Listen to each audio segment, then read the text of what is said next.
Were you just all in at lunch to see the industrial panel? Yeah. Did you all see that? Were you in there? I thought that was fascinating. And I enjoyed the last question, and I'd like to just get in my 2 cents on that. What can we possibly do? Because we know going forward, 20 years from now, jobs and technology and everything could be really different from what we're looking at now, right? And so the question was, how can we possibly anticipate that and prepare students for what's going to be happening in the future? And I just want to say that I believe that what we're doing and what we're trying to accomplish here is exactly right. We're on the exact right path. And there are some elements that just are not going to change in terms of what we need to do to educate children and prepare them, for jobs. Mathematics. We're not going to get away from that. And preparation, solid preparation in mathematics and solid grounding from the youngest ages up through is going to be a crucial component of this.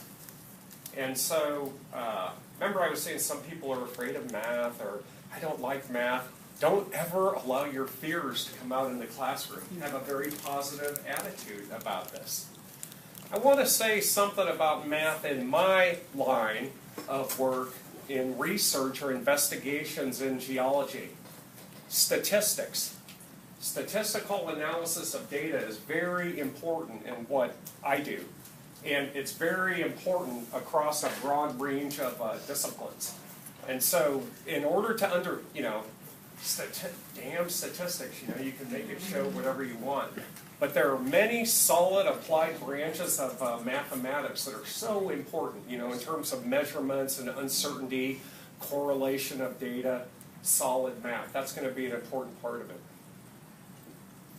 The other thing is just the things that we're going to do here, and it's one of the things we're going to work on today, and that is you want to be able to ask good questions. We talked a little bit about questions the other day. Not all questions are equal. And so being able to ask good, insightful questions, that's kind of a hard thing to teach, maybe, but it's something for you to think about. You don't want to suppress questioning, and that's why people say there are no bad questions, right? But there's also insightful, good questioning. That's something that we want to engender or help students to build. How do you get good questions? One of the things you want students to be able to do is to make good, solid, independent observations on their own and build questions based on those observations, right? We want to be able to observe. We want to be able to logically interpret and evaluate data and arrive at conclusions. And a couple of the people that were up on the panel made the clear point that you need to be able to express this. You need to be able to communicate. Communication skills are always going to be important when people go out to get a job, right? Spoken communication, but if you're going to be a leader, you have to be able to write. Yikes. None of this is going to change. It's going to be the same way in 20 years. It's going to be the same way. It may be that instead of writing on a computer, you're just going to dictate into a microphone and it'll come right out. We already have that going, right?